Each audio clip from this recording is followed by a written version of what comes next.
Hello, Mr. Godfrey. Thank you for taking the time to join me today for this Summer Institute session.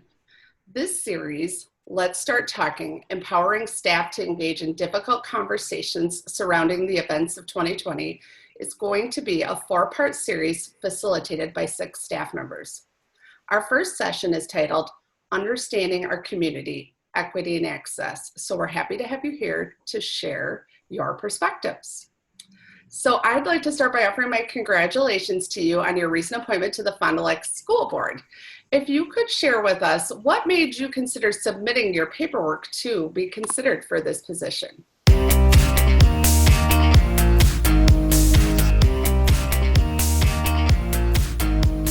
It started with a few conversations with two community members that I've affiliated with through over the years, and they asked me, they said, you ever thought about being a part of the Fond du Lac School Board? And I'm like, not really.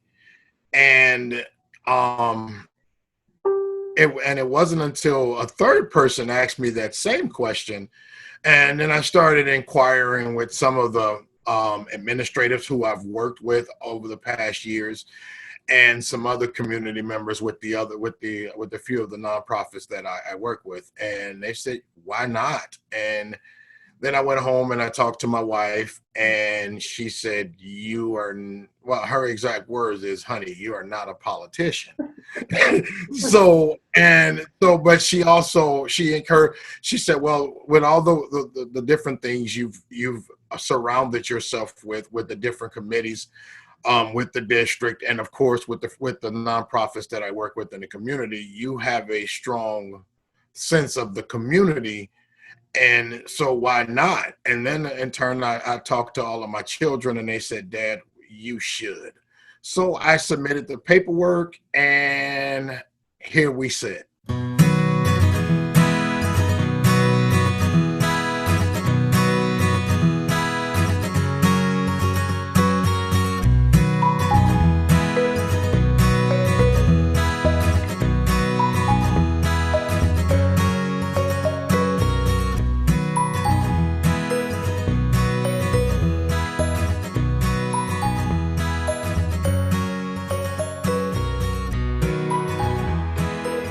Well, with your appointment, it's important and exciting to note that you are the first person of color to serve on our Fond du Lac School Board. When I think about the being the first, that it really, race does not come into in my equation, but it is important for people to see the growth, basically, that our district has grown in that sense.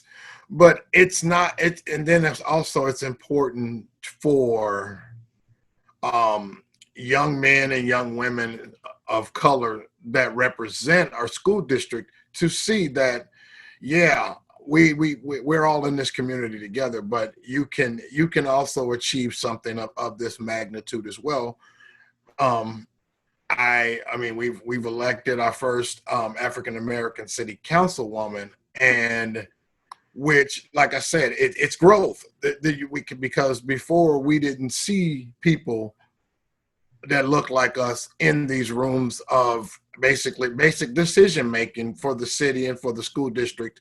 So to me it's important. Then again, I didn't really look at it that way of me being the first.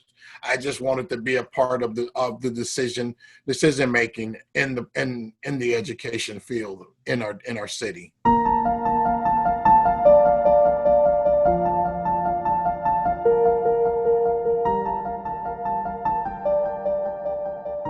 I know your daughter, Alyssa, and I remember her from her years at Pyre School, which it's been a while because now I see that she is all grown up and married, and I'm like, holy cow, what happened? I never think I age, and so it makes me a little bit spooked or sad when you see our kids like all grown up. If you are comfortable, could you share with us any challenges your kids face during their time in the Fond du Lac schools? Well, I can be a little candid. Well, of course, I've had four kids that have gone through the Fond du Lac School District, and some of the challenges that they faced. I'm not going to say on a daily basis, but it's just being accepted Okay. as far as their ethnicity. And were there some racial parts of it? Yes, there were, and it was disheartening to me to see that and to hear it and experience this as a parent first, to hear these stories, and it frustrated me to know that here we are, that they're still going through it, and that they went through it. And then the challenges that were put in front of them as children of color, that they didn't always fit in. They weren't accepted in a lot of different things because of the cultural differences. But this is something that, like I said, I've been passionate about with my kids before. And when I started with the district equity leadership team, and my middle son flat out told me, he said, "Dad, I don't know why you're doing this, because nothing is going to change. You guys can sit and meet all the time, and you meet and talk about these things, but what really it's going to change." They all graduated 4 years ago, and now I have my youngest son that is in the district, that started back in the district the second semester of last year. So far, I have not heard of anything that has happened to him, but my older children, they did experience that the racial tension and the racial disparities that were put in front of them.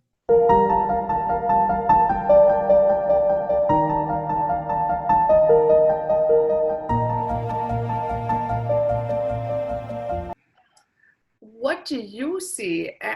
And you kind of answered this within your previous answer. What, if you could identify those current challenges or those realities for our students of color, do you have any in mind that you would specifically point out, or just the overarching differences in culture? Well, I can use one incident as one experience with my middle son. He's a basketball player, and he played basketball the entire time for school when we were in Alabama. And when he came to when he moved here, he would go to open gym he did the tryouts, and it was really we had our mind made up. We had our team. And then my oldest son, when he came here, he's a football player. He played football this whole time in Alabama. And just the tension between him and the current, I'm not going to say staff, because he didn't say staff, Mm-hmm. but his teammates were just not accepting of him. So, and he stopped playing, and my son stopped playing basketball as well, because he said, "We don't fit in. They're not going to accept us. So why even try?" And then there's other students, the other kids in the community that I've talked to, that I've been around for their entire life. They had the same similar stories. Mm-hmm.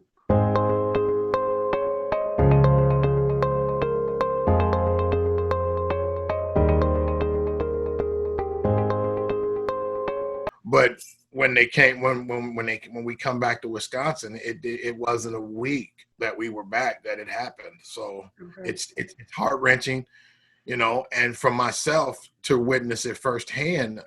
A couple years ago, I was at the doctor, and a lady, the day before, I just had a lengthy procedure, and I was doing a follow-up with my doctor. Mm-hmm. And I was standing in the waiting room, and it was quite a few people sitting there. And so there was a little table that was sitting behind me, and I sat on a table. I made sure with the receptionist that it was okay if I sat there. They didn't have a problem. Mm-hmm. Fast forward a little bit, a lady gets off the elevator, and the minute she spotted me, she directly looked at me out of all the people that were standing there. And her comment was, "Oh, you people think you just own the world. You can just sit wherever you want." And it skyrocketed, and she just kept going on and on. You people need to go back where you came from. And you know, I had never witnessed, I've seen it, but it has never happened to me. And some words were exchanged, some anger. I mean, it was terrible, but at the end of the day, I was not bothering that lady. But there were 20 plus people sitting there. She could have said anything to anybody, but she just beeline towards me because I was sitting on the table, which I know for a fact I shouldn't have been. I was sitting on the table. Yes, that was wrong with me, but I had the permission of the staff to sit there, and she just made it her business to say something to me. But I do appreciate the staff and the doctors that came out in defense. I didn't ask them to do anything. They came out and just told her, you cannot do this. He is not bothering you. It's none of your business. Why don't you be concerned about yourself? She kept going on and on. Eventually, she was removed from the clinic, and she was banned. So she had to, not only did her actions cause her to uproot her medical treatment, you know, that could have been avoided. All she had to do was mind her own business. But to that degree, to go through something like that, it is heart-wrenching, it is hurtful, and it is very impactful. And that's been my mission, to educate the kids that I've come in contact with the nonprofits that I work with. I just you know, educate them to try to understand that it is nothing you can do about it. You can't change how people think or perceive you, but you can change your circumstances and your outcome by first educating yourself. And that's where it starts. Education. You got to educate yourself and move forward. You're not gonna, if you can change the mind of one person, you do that. You're not going to change the world, but you can change one person's mind. That person can change another person's mind, and the cycle continues. And then that's how we eradicate this stuff. So that's my opinion.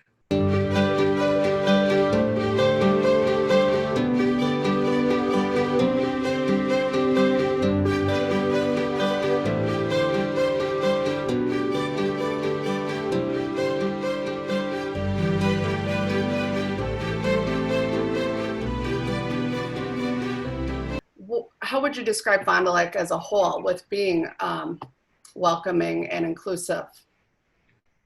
Well, first of all, Fond du Lac has given me, this community has given me so much. I mean, my family. It is a welcoming community. It is a very supportive, very loving community. You get what you put out from this community, because if you put out negativity, you're going to get the negativity. You put out positivity, you're going to get positivity. So, I mean, there is room to grow. There's always room to grow, but so far, I mean, I live here, I work here, I've raised my family here. This is my home. I love this community, and I think the community loves me back, because it has shown, you know, with a lot of different things that has transpired in the past couple months, with COVID, and then the incident in Minnesota that has brought an awareness to something that, unfortunately, people that look like me have been telling this story for years, and nobody has seemed to listen. You know, and it took for people to be during a holiday, spending time with their families and friends, to see something like that happen as it happened. So that opened the eyes of this country, and it angered a lot of people, including myself, because for a while, I mean, I was just mortified and angry that I had to watch that happen live, you know, and for people to try to say that this is made up, it was fake or whatever. That was an actual human being, and another human being decided to stick his knee on his neck for 8 minutes and 46 seconds. No way. So, but and as a black man that had black children and black young men and my sons, it's disheartening. But do I see something like that happening in this area? I can't speak on it, but it can happen to anywhere and anytime. Do I think it would happen? No, but as far as Fond du Lac being welcoming, it really is. It is, like I said, this community has embraced me with all my imperfections and all my flaws. So I can't speak enough about it. I mean, I left for 10 years and came back. I said I wasn't coming back, but guess what? I came back, and I'm glad Here we are. and I'm glad I did.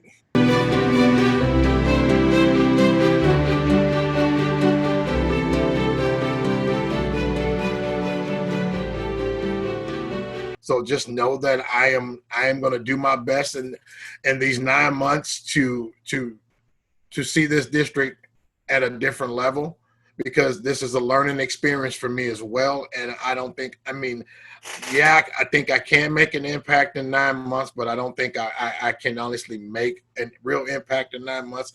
So this 9 months is a learning experience for me, and hopefully I can convince them to vote for me in April. So just know that I'm in this for the long haul. As long as the support is there, I mean, long as the support's there, I'm there. Just know that I'm working hard for our community and our children.